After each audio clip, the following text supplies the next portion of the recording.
गया जी के रमना स्थित धर्म सभा भवन में सोमवार को गीता जयंती का आयोजन धूमधाम से किया गया। डॉ सच्चिदानंद प्रेमी ने कहा, गीता को आचरण संहिता, जीवन संहिता, धर्म संहिता और कार्य संहिता बताया। गीता का प्रादुर्भाव युद्ध क्षेत्र में एक वीर, धीर और सर्वथा समर्थ अर्जुन को उपदेश रूप में हुआ। गीता की शुरुआत भले ही धृतराष्ट्र से होती है, लेकिन आगे वे संवाद में नहीं आते। फिर भी गीता का आरंभ धृतराष्ट्र के कारण ही संभव हुआ।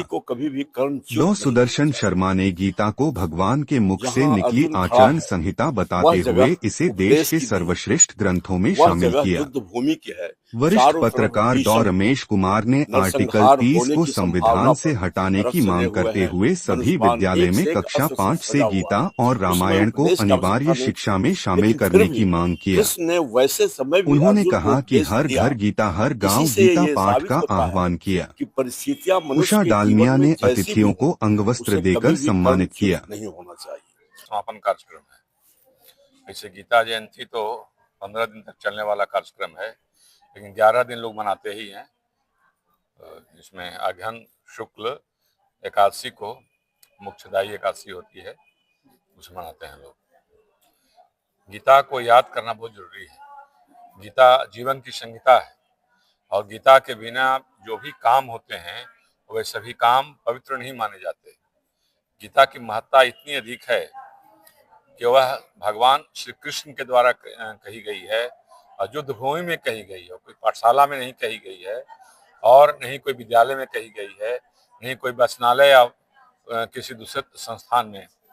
वह इस युद्ध भूमि इसलिए कही गई है कि प्रैक्टिकल प्रायोगिक रूप से ज्ञान दिया गया है अर्जुन को। लेकिन स्थिति भयंकर स्थिति है। एक और दुर्योधन उद्यत है युद्ध शुरू कराने का, वह अपने भीष्म पितामह की बात भी नहीं मानता है।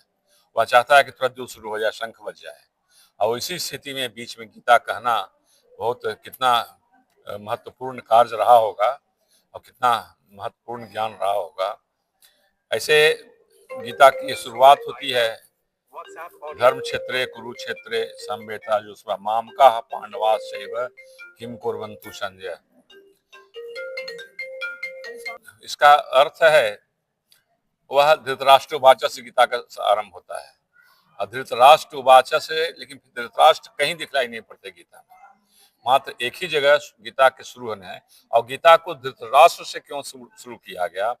हमको लगता है कि धृतराष्ट्र नहीं होते तो गीता नहीं होती, और गीता नहीं होती तो हम लोग ज्ञान नहीं प्राप्त करते। आज जो है कार्यक्रम हो रहा था, क्योंकि गीता जीवन की संहिता है, तो हर व्यक्ति को गीता जानना चाहिए। लेकिन इस देश में दुर्भाग्य है कि सभी धर्म के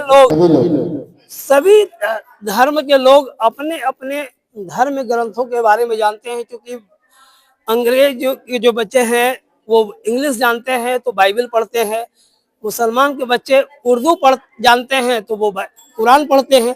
लेकिन दुर्भाग्य है अपने देश में कि हम सनातन धर्म के लोग जो हैं वो संस्कृत नहीं जानते, इसलिए अपने धर्म ग्रंथों से दूर है। और उसके लिए दोष भी अगर हम कहें तो सरकार भी कम दोषी नहीं है। एक तरफ 30 आर्टिकल 30 जो है वो सभी धर्मों को अपने धर्म ग्रंथ की पढ़ाने की इजाजत विद्यालयों में, स्कूलों में देती है, लेकिन सनातन धर्म के लिए जो है 38 के द्वारा रोक लगाया गया कि आप नहीं पढ़ा सकते हैं। तो ये जो 30 और 30A जो है, ये आर्टिकल को खत्म करना चाहिए।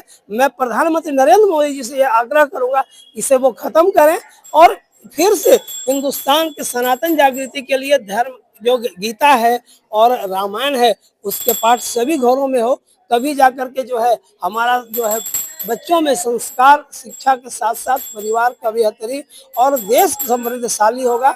रमेश कुमार, पत्रकार।